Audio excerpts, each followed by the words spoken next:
My Digital ESCI Story by Meagan Rothwell. I am majoring in physical education and minoring in outdoor education, so the idea of environmental education and outdoor education should go hand in hand, right? Wrong. And before you think I'm a bad teacher who cannot figure out her own minor, I'll explain something to you that I myself did not know before taking this environmental education class. Outdoor education and environmental education are not the same. Yes, they seem similar, but as this class went on, I quickly learned the difference. I'm going to explain my story and journey per se through a little class called ESCI 302. Now this story is not your regular run-of-the-mill story that talks about the norms of education. No, none of that. This type of story is how a teacher can push boundaries that many do not even know exist and get away with it. I learned that there is no lack of imagination and creativity in and outside of a classroom if that's what you want. For example, did you know that there are such things as a Little Green Thumbs classroom where they put full gardens in classrooms? Yeah, me neither.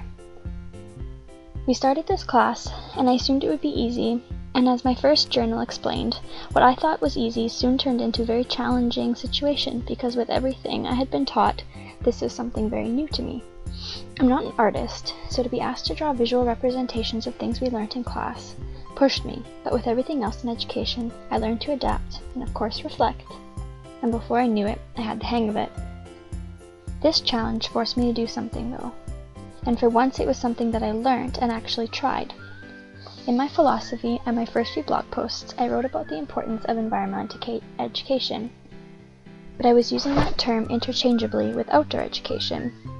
But as I mentioned above, I learned they were very much different, and what all started that realization was one simple word: equal literacy. But really, what the heck does that even mean?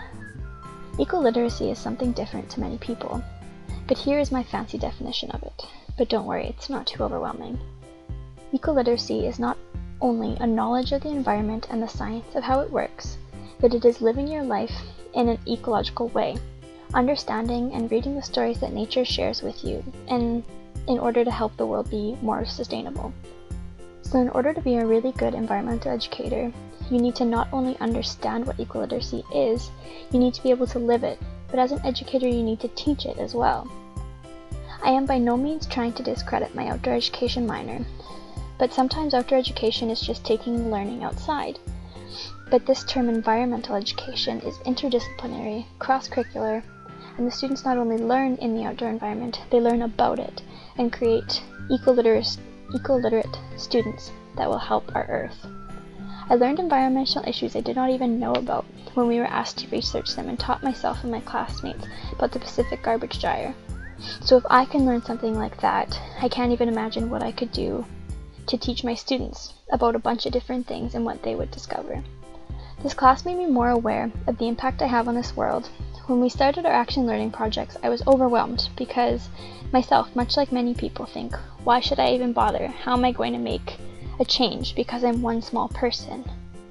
But with the help of my group and the discussions in class about dominant discourses, I learned that no matter what people say or how impossible they think it is, small steps to changing something can make a difference, even if you're only one small person. This is something I would use as a teacher in the future because it makes students responsible for their learning. And still to this day, I shut off all my lights and drive as little as possible thanks to my carbon footprint goal.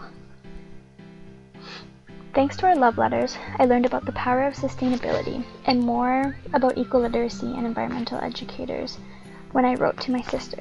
My sister's not a teacher, nor is she an environmental activist, but as I wrote, I realized that she was more of an environmental educator than even I was. Not because of her job, but because she is an equal literate person and takes the time in her life to create a more sustainable, healthy Earth for not only her own generation, but the next as well. She has taught me a lot about what I know now, and thanks to her, she has instilled some of her passion onto me. The word sustainable had meaning before this class, but after, I realized the connection to community and family when it comes to sustainability.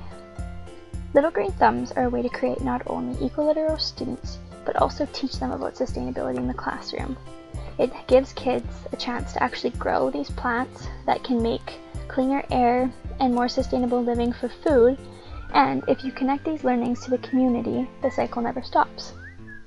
Moving on from there, we talked about environmental identity. I'm still a little fuzzy on how this will affect me in the long run, but I do know that it has impacted my educational philosophy and in general my overall philosophy.